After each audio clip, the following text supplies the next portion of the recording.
Coming up on Mountain News this morning, yesterday the Commonwealth practiced its statewide tornado drill.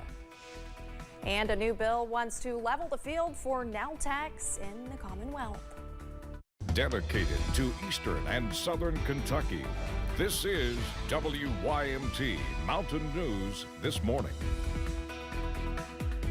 Good morning, I'm Olivia Calfee. We are coming up on 6 a.m. on Thursday, March 7th. Now let's send it over to meteorologist Mace Michaels for a look at your forecast this morning.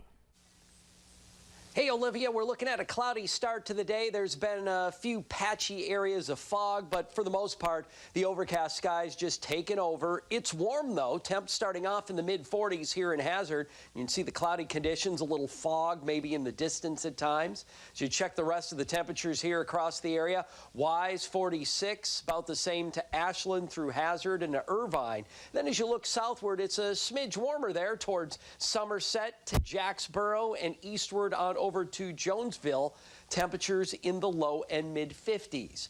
A lot of cloud cover around for yesterday. There were some areas of rain as well. You see the showers here on the radar loop drifting away from us, but still a pretty cloudy sky. And as you look back through the central plains, the northern plains, there's moisture back in here, definitely thicker clouds. That's rainfall that's headed our way as we look through tomorrow. The outdoor forecast, though, for today, temps warm quickly through the 40s, up into the 50s for this afternoon, and we will look for a mostly cloudy sky.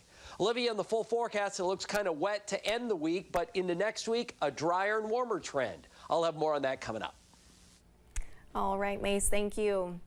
While some people in eastern Kentucky brushed off yesterday's statewide tornado drill, thinking something like that could never happen here, officials in Magoffin County take it seriously, saying 12 years ago they thought the same thing.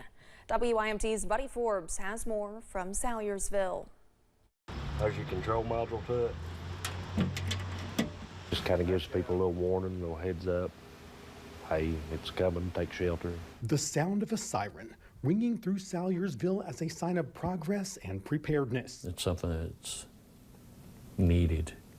You know, back in 2012 when we got hit with that tornado, not prepared for it at all. Not at that time. We were storm ready in the county, but not to that magnitude. When the March 2012 tornadoes hit the state, emergency management officials say they left behind some obvious holes in the area alert system. Then it calmed down and I got out and I could see through my roof. Something like that were to happen, you know there's always a risk of fatalities. Try to prevent that, let them know a little bit about what's going on. Kind of the brain. Now officials say the annual statewide tornado drill, which took place Wednesday morning, is a great reminder of the resources and systems that have formed since the storm. It's a big boost for all the people here. You go from not being prepared for a storm of that magnitude, now the alert system, the sirens and everything, the more people that you warn, we got a storm coming.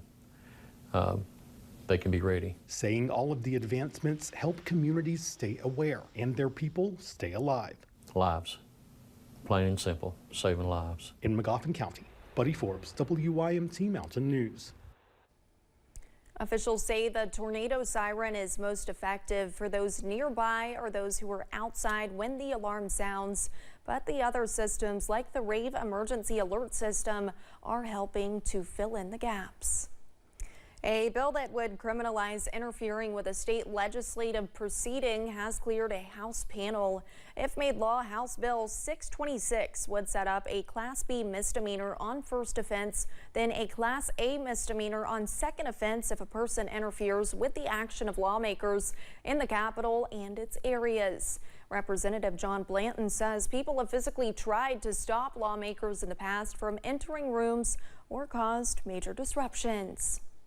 I believe it is important to enact statutes tailored to deal with this issue instead of simply relying on the more general offense of KRS 519.020 for obstructing government operations. And I want to pass until we can figure out how to make sure we are not infringing upon the constitutional rights and we know exactly how it's going to be triggered. The bill passed with 16 yes votes, but 4 members did pass on voting. It now goes to the full House. Kentucky's presidential primary is still more than 2 months away. We did some fact checking with the Secretary of State's office. As of now, you will see 3 Democrats and 6 Republicans running for president. That's on the May 21st ballot, not just Biden and Trump's names. All of the votes will be counted as well unless a candidate officially withdraws with the Kentucky Secretary of State.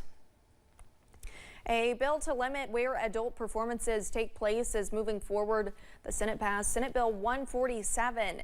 It's advertised as protecting children from exposure to adult performances involving nudity or sexual conduct, but it specifically lists drag performances. It would ban drag shows within a city block of where children frequent. It now moves to the House. Many nail technicians across the country say they've been unfairly targeted by the state's Board of Cosmetology in recent years, and some lawmakers agree. Kelsey Soto has more on Senate Bill 14 and how it could level the playing field in the beauty industry. I was surprised, but a lot of members in my group, they're very happy because it gives them a little bit of hope, because a lot of them, they've been working so hard to, push for a change. Leanna Wynn is a proud owner of her own nail academy, and now she also has a literal seat at the table after Governor Andy Beshear appointed her to the Kentucky Board of Cosmetology last month. Our governor appointed 4 new board members, so hopefully this can help. But for many years, I feel like the nail technicians have been targeted in the state of Kentucky. I mean, there's been large amounts of fines. Senate Bill 14 would expand the board from 5 to 7 members. It would also add an esthetician and a nail tech.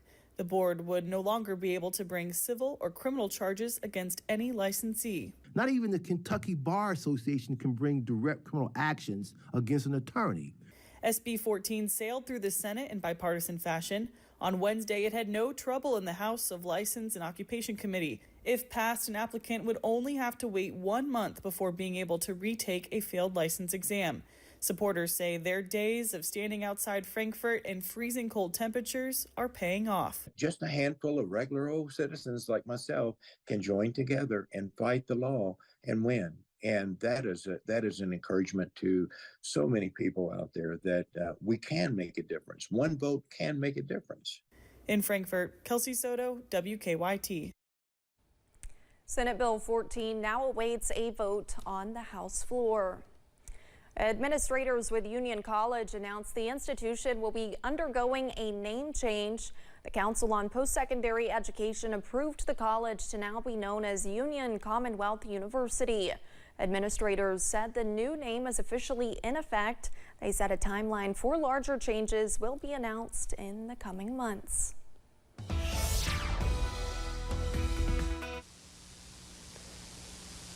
The day is starting off cloudy, a little foggy in spots as well. You can get that appearance here in our Pikeville camera. It's not dense fog, but just has that hazy, foggy effect when you step outside. It's a warm morning, though, when you step outside. You see a 46 reading here in Pikeville and lots of 50s, even from Manchester through London, Somerset to Jacksboro. Northern areas still well in the 40s from Wise, Prestonburg, westward all the way to Moorhead and through Lexington and Louisville.